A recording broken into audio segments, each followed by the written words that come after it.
Wanna make your Instagram Reels look smoother and more engaging? Adding transitions is a game changer, and I'm here to guide you how you can do it on your iPhone or Android. Let's get started.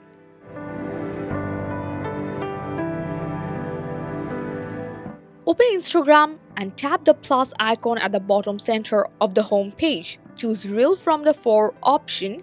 Select the video you want to edit for your reel, or you can record new clip by tapping the camera icon. Take multiple shots or videos to set transitions. Open your clips already. Once your clips are ready, tap next. Choose your preferable song or skip it. Tap Edit Video in the bottom left corner, and here you will see your separate video clips. Tap the small white icon between the clips. This is where you can add transitions.